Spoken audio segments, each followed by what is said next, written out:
Alright, so here we are with match 2. This is a completely impromptu tournament tonight. It's Thursday night, and normally we don't do this, but it turned out that there was quite a few people on the stream tonight. Everybody was kind of saying that they wouldn't mind playing a little tournament, and it just happened that I was able to throw it together. So yeah, what we've got now is we've got Cyaocide versus Gibby in match 2. We just saw Staxwell versus Kenny, and yeah, Gibby and Stacks will play for Team Perfect Curve. They're a couple of coaches who are excellent high-level players, and tonight they've promised to give me a little bit of a different perspective on the way they play. Normally, I'm used to seeing them play things like, I think primarily Handlock, Patron Warrior, and Midrange Hunter. So we saw the Priest and the Shaman from Staxwell tonight, and we're actually going to see, looks like a Tempo-y or Mech Mage type deck from Gibby. And I'm wondering what else he's going to bring. He did say he's going to show me something different. I think the boys are going to give us a little bit of a treat and play maybe two completely different decks each. So I'm thinking that we're going to see a rogue from Gibby after this. But to start with, looks like I said, it's going to be like a Mech Mage. Mirror Entity, I don't know if it's like a standard inclusion in the Mech Mage deck. That's why I'm leaning towards the idea that it might be Mech/Tempo, but we will see. And Cyaocide coming at it with the Priest. Tonight I'm not going to spectate both cards because, like I said, this tournament wasn't really planned, and when we do run tournaments, we tend to have a few problems with spectator bugs. So we're going to go ahead and let these guys play off the cuff tonight. I'm just going to go pick one of the players and spectate from their point of view. And in the last game, it was really fun watching it from Kenny's side. But in this game, because I'm interested to see what the boys are bringing to the table, I want to watch it from Gibby's side in this one.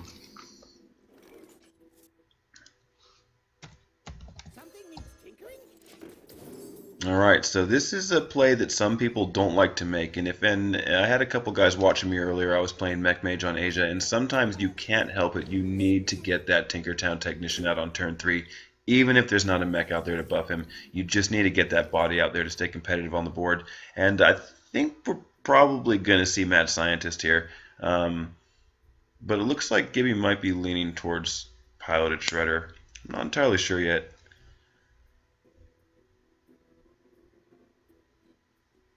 Definitely want to get rid of the Cleric. And he's going to go ahead and play Piloted Shredder. That's just something the Priest can't easily deal with. And obviously from Cyaocide we see Blackwing Technician, so we know that this is going to be some sort of Dragon Priest. And he takes out the Piloted Shredder. No point in healing the Blackwing Technician here. But that is actually a very good play. So he does get to heal her up, so she's not pingable. And the reason I was saying there was no point in healing her was because even the 2 health would have meant that either of the other minions on the board would have been able to kill her. Instead, with that Holy Nova play, really nice for Cyaocide. Gets to stabilize a little bit against the mage here.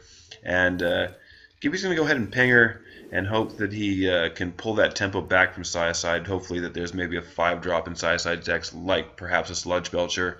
Sludge Belcher is not quite so good because it means that Gibby won't be able to finish off the Blackwing Technician with the Mad Scientist here. But what are we going to see? This is Shadow Word Pain. I think he was just getting the attack in case it was something different. And no, it's a Blackwing Corruptor. Okay, so that definitely stops. It's a mirror. See, I don't know how I feel about this. I don't even know if this is the way it's always worked. But I think it's strange when you kill the Mad Scientist with a creature. Now I know it was the battle cry of the creature, but you're killing the Mad Scientist with the creature. It then loads the secret, and then the secret is still exposed, or still procced, I guess, whatever you want to call it, by the creature that was played with the battle cry. I don't really think that that is the correct order of things, although clearly Blizzard does because that's the way the game works. I don't really like that mechanic in this, but I guess it's just part of what we have to play with here. And yeah, see, we've got a player in the stream saying he didn't know that's how that worked. And yeah, it really, to me, is kind of, I feel like it's a little bit too much movement from the cards. I don't feel like that chain reaction should happen like that. But what do I know? I'm not a game designer, so there you go. Looks like Gibby's going to go ahead and Frostbolt this Blackwing Technician, and he doesn't ping him off. Or Blackwing Corruptor, excuse me. He doesn't ping him off. He gets out Cogmaster, and so Cyaocide actually can heal up here. It's like not a really fantastic play because the Cogmaster can get buffed up, and there's a whole number of different ways that this can work out. But this is actually pretty nice. He gets to Shadow Madness and take care of the Blackwing Corruptor. And he is going to be able to see. He's actually found a couple spots where he's been able to heal up these damaged minions where it didn't look like that there was much options. Of course, we don't see his cards, so we are just speculating here. Uh, but yeah, that was actually a pretty nice play for Cyaocide.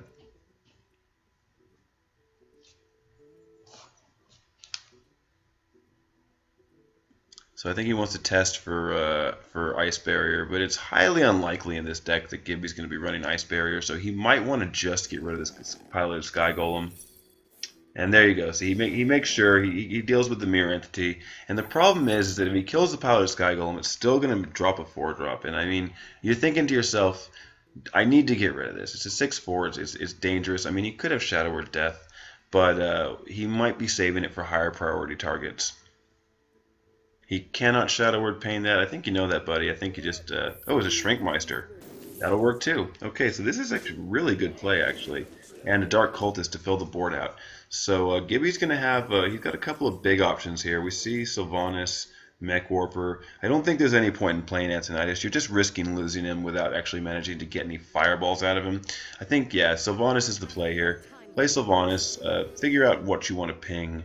And I do feel that Gibby needs to control the board a little bit here, so he's probably going to get rid of the Blackwing Corruptor and just hope for a decent 4-drop out of this Piloted Sky Golem. And I think, considering the situation, no, he's going to go ahead and go that way, keep the Golem alive, see where the health goes, and it doesn't really matter because all of these are just reasonable targets for Sylvanas to pull out. Sylvanas always a little bit of a worry on your opponent's board when you have multiple creatures on your side, but he's going to silence her and take care of her that way. So this is really good play from Cyaocide. I wasn't really necessarily expecting such high-level play, and I really am impressed because I know Gibby is, like I said before, a very, very excellent player, and oh, I wonder what he's deciding to do here. Look at this is quite a high-tempo Priest right now. He's got the dragon cards, but he's also got a few different little things like the juggler, the owl. This is pretty fun to watch.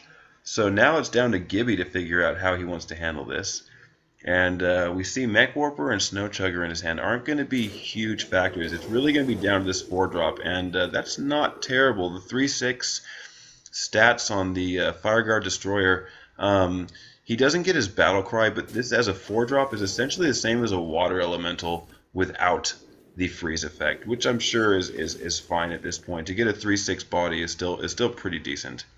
There are plenty of bad 4-drops. I mean, there's not a great deal of them, but it seems like when I play Piloted Sky Golem, I managed to find them. So not too bad there for Gibby getting the 3/6, and he's limited quite a bit of damage, but Cyaocide is halfway there with what's on the board. If he has something like a...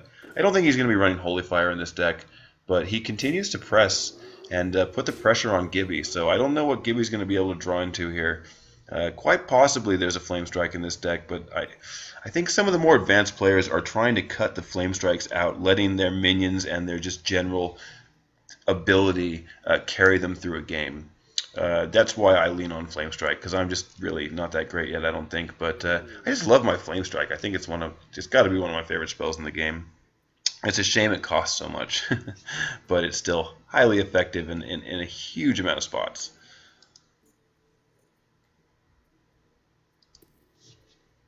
What you thinking about? What are you thinking about, Cyaocide? What do you got there? Teasing us. And he passed his turn. Okay, so I wonder if that was a card that he was just thinking, I really just don't want to feed it out onto the board here. I want to try and make sure I can close this out. But we see Gibby drawing a Frostbolt, so now he's going to be able to activate Antonidas and clear the board. So perhaps Cyaocide was actually holding on to a Shadow Word Death. That would be pretty fantastic if that was the play he made, because now he'll be able to limit the amount of reach that they get out of Archmage Antonidas here. But we're going to find out. So Dragonkin Sorcerer. Okay, so this is probably my least favorite dragon card. As you can see, when you buff it, it gains an extra buff. It gains +1/+1 whenever you target it with a spell. But this game might have just switched dramatically into Gibby's favor. Even with only 6 health left, he's going to be able to take away the Dragonkin Sorcerer, and he's going to get another Fireball from the Tinkertown Technician here, from the spare part. So he's going to take care of the take care of the Dragonkin, and yeah, this is a huge amount of swing. Even though he's low on health, we see Cyaocide's out of cards, and it was a valiant effort, absolutely valiant effort here against the Mage, but it looks like the game has just massively swung back in Gibby's favor, and unless the Priest finds a way to... I mean, even a Light Bomb is not going to do it. He's almost got to find 6 damage, which again, the Priest does not have 6 damage in his deck. Not direct. He's got Holy Fire. And that'll do it. Wow. Very well played, Gibby. Unlucky for you there, Side. You were just crushing it, and a little bit sick that Gibby top decked a Frostbolt there, but that is the way the game goes. So Gibby's going to take game 1. And like I said, speculation, I don't know what decks they're using, but I expect we're going to see a Rogue here next.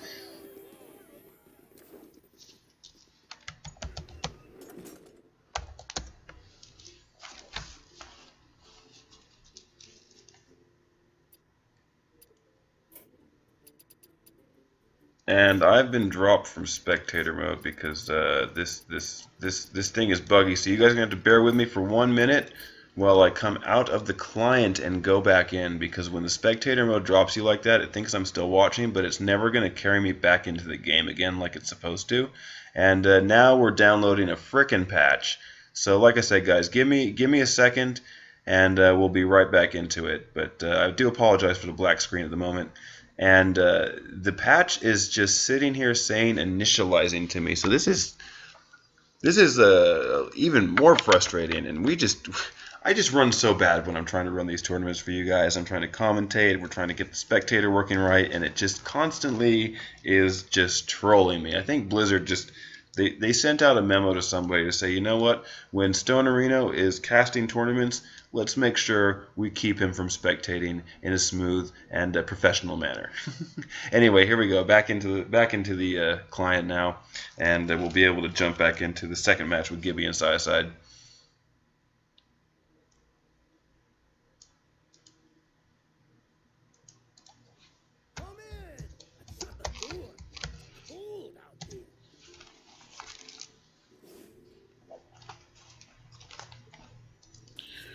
Alrighty, are they already back in it? Looks like they're already back in it. Let's go from Cyocide's point of view for the second game. Since we were forced to come out, we'll do like sort of from both points of view in this one. You know, one and then the other. That works out all right. And what do we see? Look at this. I told you guys, I know my players. We got Gibby working the Rogue here tonight, and not only that, he's working the the Samsung Galaxy S6 card back, which I think is actually pretty. But screw you, Blizzard, for making us buy a phone just to get 3 extra packs and a card back. That's I mean, it's a great promotion. It's a great cross promotion with some of these companies out here, but a little bit unfair. I think there is a way to tell tell the client that you're playing through a phone even though you're not. I think you can get like an emulator to do this. So some of you guys out there, all is not lost. You don't actually have to buy a Galaxy Samsung S6. You can find an emulator. But and here we go, Gibby playing Edwin Van Cleef as well. And look, he has got a gold rogue, so if that's any indicator, then we know that Gibby must be extremely proficient with rogue if he's already managed to get a gold rogue. I don't know quite how long he's playing, probably since the beta, but at the same time, it is difficult to level up your character, so perhaps this is something that he used to play a lot and now he's coming back to just to show off tonight. And we appreciate it. I do like seeing a bunch of different angles of the game and all the different classes. This is what Hearthstone for Noobs is about, is really expanding your understanding of every aspect of the game and not just focusing on the sort of most popular archetypes that are currently going.